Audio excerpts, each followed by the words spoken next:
জন্য বিশ্ব বাদশাহ আবু জেহেল 100 লাল উট পুরস্কার ঘোষণা করলো। নবীজির মাথা আনতে পারলে 100টা লাল উট পুরস্কার দেবে। হযরত ওমরকে বলে, নেতা আপনি কি বলেন? যার বাবা নাই, মা নাই, যার তেমন কোনো শক্তি নাই, অর্থ নাই, এমন একজন ব্যক্তিকে মারতে, তাকে হত্যা করতে এত বড় পুরস্কার কেন দিতে হবে? এত বড় পুরস্কার কেন ঘোষণা করতে হবে? আমি তো বুঝি না। যার মা নাই, বাবা নাই, অর্থ সম্পদ নাই, যার শক্তি নাই, তাকে তো এমনিই মারা যায়। কথা বলেন ঠিক কিনা? কিন্তু বিশ্ব নবীকে মারবে এই সাহস আবু জেহেলের ছিল না, যার কারণে চাচ্ছিল একটা বড় পুরস্কার দিয়া মুহাম্মদকে হত্যা করতে। আমার ভাইরা, বিশ্ব নবীর সামনে কেউ দাঁড়াবে এরকম কোন ক্ষমতা কারো ছিল না, যত বড় বাহাদুরি হোক না কেন। এই জন্য আবু জেহেল এই পুরস্কার ঘোষণা করেছে। ওমর কে বলছে, নেতা কোনো পুরস্কার লাগবে না, তরবারি দেন। কি বলছে? কোন পুরস্কার লাগবে না, তরবারি দেন। আমি তরবারি নিয়ে যাই, এই মুহূর্তে মাথা নিয়ে এসে দিব আপনাকে। তরবারি নিয়ে বের হয়েছে, রওনা দিয়েছে নাঙ্গা তরবারি হাতে নিয়ে মুহাম্মদকে হত্যা করবে। অথচ দুই জায়গায় আল্লাহ পাক তাকে ধাক্কা মেরেছেন, হৃদয়টা নরম করে দিয়েছেন। সেই লোকটা নাঙ্গা তরবারি নিয়ে আবার বের হয়েছে। আমার ভাইরা, বিশ্ব নবীকে হত্যা করার জন্য তরবারি নিয়ে যাচ্ছে। প্রতিমধ্যে একজন মুসলমানের সঙ্গে সাক্ষাৎ। বলে, যাও কোথায়? বলে, মুহাম্মদকে হত্যা করব। বলে, কেন? বলে, মুহাম্মদ আমাদের ধর্মের মধ্যে বিভেদ সৃষ্টি করেছে। আমাদের লাত মানাত উজ্জা হবল এদের বিরুদ্ধে কথা বলে, এই জন্য মুহাম্মদকে হত্যা করতে হবে। লোকটি বলতেছে, তোমার ঘর আগে সামলাও, তারপরে মুহাম্মদকে হত্যা করো। বলে, আমার ঘরে কি হলো? বলে, তোমার ঘরে তোমার বোন, তোমার ভগ্নিপতি, তারাই তো ইসলাম কবুল করেছে, তারা মুসলমান হয়ে গেছে। আল্লাহু আকবার। ওমর বলে, বলো কি? আমি তো এই খবর জানি না। ঘুরে গেলেন, বোনের বাড়ির দিকে গিয়ে দরজায় কড়াঘাত করে। ভিতর থেকে কিসের যেন আওয়াজ পাওয়া যায়, তেলাওয়াতের আওয়াজ। আমার ভাইরা, তেলাওয়াত হচ্ছে। ঢুকে বললেন, দরজা ভেঙে ভিতরে ঢুকে তার বোনকে ভগ্নিপতিকে মারতে শুরু করলেন। আঘাত করতেছে, একের পর এক আঘাত করতে করতে তাদেরকে জমিনে শোয়ায় ফেলছে। নিজেও ক্লান্ত হয়ে গেছে। এখন বলতেছে, বোন রে, তোরা ভিতরে কি যেন পড়তেছিলে, আমি কি একটু শুনতে পারি, দেখতে পারি? বোন এবার উঠে বলতেছে, না, তুমি তো নাপাক, তোমার হাতে এটা দেওয়া যাবে না। আল্লাহু আকবার। বোন যখন বলল, তুমি নাপাক, তোমার হাতে এই পানি দেওয়া যাবে না, তার কারণ এটি হলো ঐশী বাণী, তানজিলুম মির রাব্বিল আলামিন।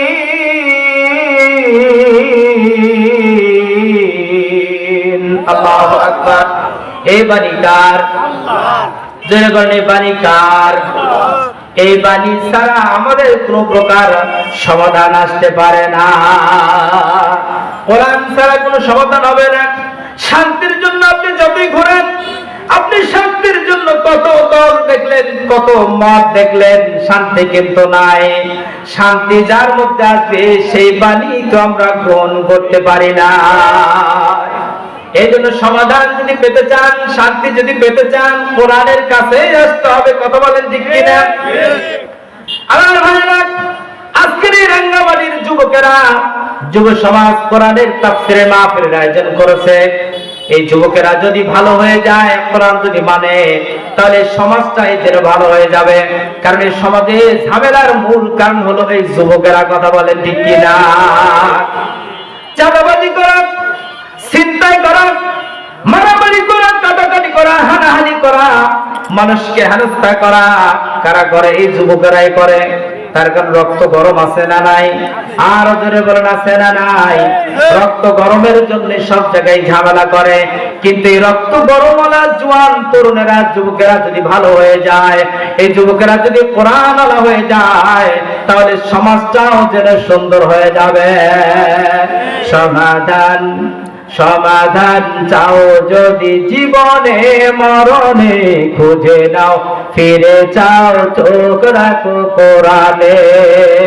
সমাধান সমাধান চাও যদি জীবনে মরণে, খুঁজে নাও ফিরে চাও চোখ রাখো কোরআনে। তবে পাবে সুখ শান্তির ঠিকানা, তবে পাবে সুখ শান্তির ঠিকানা, যদি মেনে নাও তুমি মনে প্রাণে। সমাধান সমাধান চাও যদি জীবনে মরণে, খুঁজে নাও ফিরে চাও চোখ রাখো কোরআনে। খুঁজে নাও ফিরে চাও চোখ রাখো কোরআনে। আল্লাহু আকবার। আমার ভাইরা, শান্তি চাইতে হলে কোথায় যেতে হবে? কোরআনের কাছে যেতে হবে। কোরআন থেকে আমাদেরকে সমাধান নিতে হবে, তাহলে আমরা দুনিয়া এবং আখিরাতে কামিয়াবি হয়ে যাব। দুনিয়ার জীবন, সামাজিক জীবনটাও হবে শান্তির জীবন। আমার ভাইরা, তাই বলতেছিলাম, যুবকেরা যদি ভালো হয়ে যায়, যুব সমাজ যদি ভালো হয়, সমাজটা সুন্দর হবে।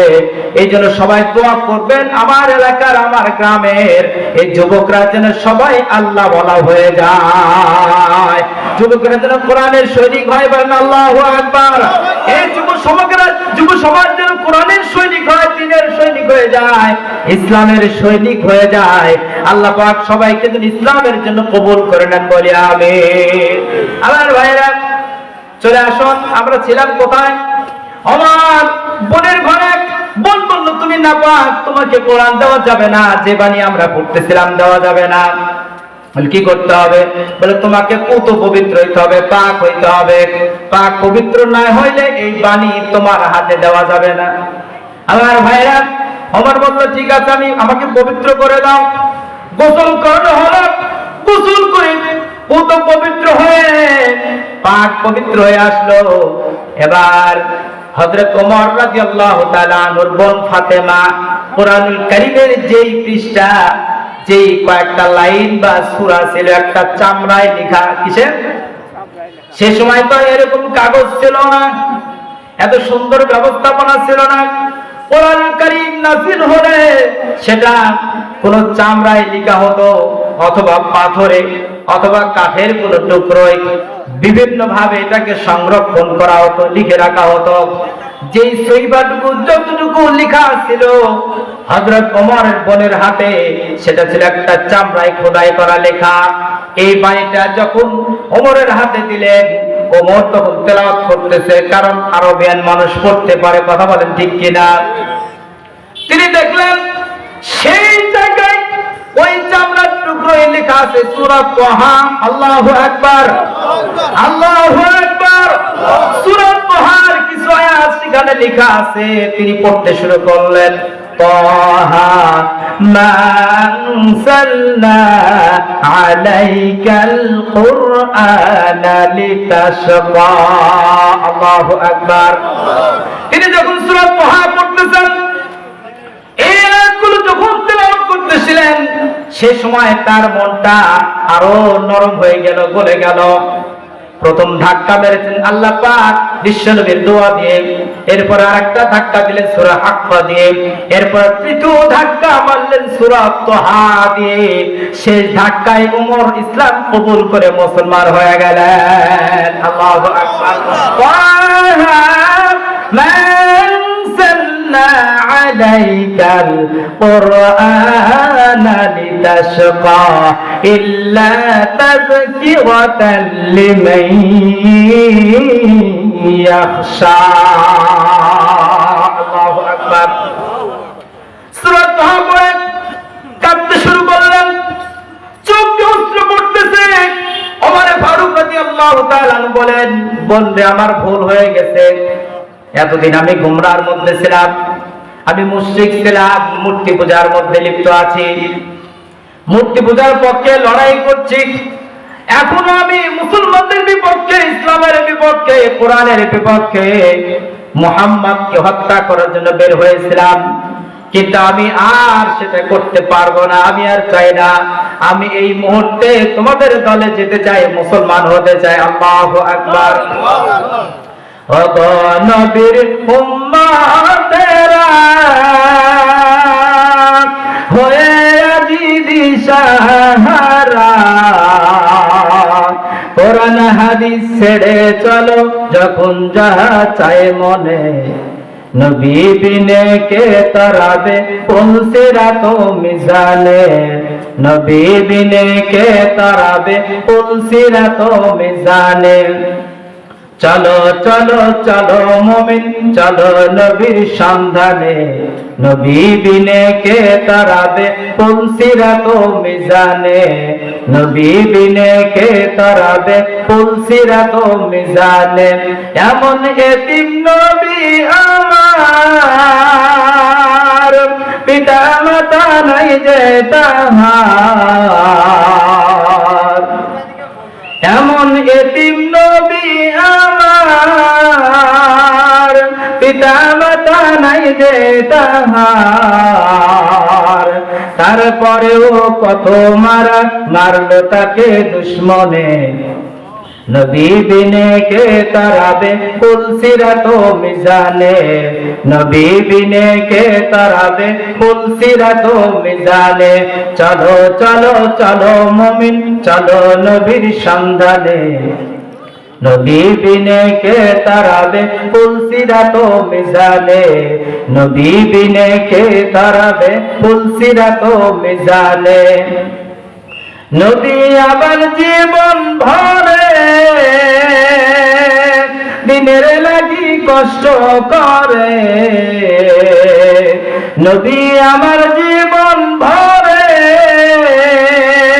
দিনের লাগি কষ্ট করে, দান দান শহীদ করিলেন, দান দান শহীদ করিলেন উহুদেরই ময়দানে, নবী বিনে কে তরাবে পুলসিরাত মিজানে, নবী বিনে কে তরাবে পুলসিরাত মিজানে। চলো চলো চলো মুমিন চলো চলো চলো মুমিন চলো নবীর সন্ধানে, নবী বিনে কে তরাবে পুলসিরাত মিজানে, নবী বিনে কে তরাবে পুলসিরাত মিজানে। আমার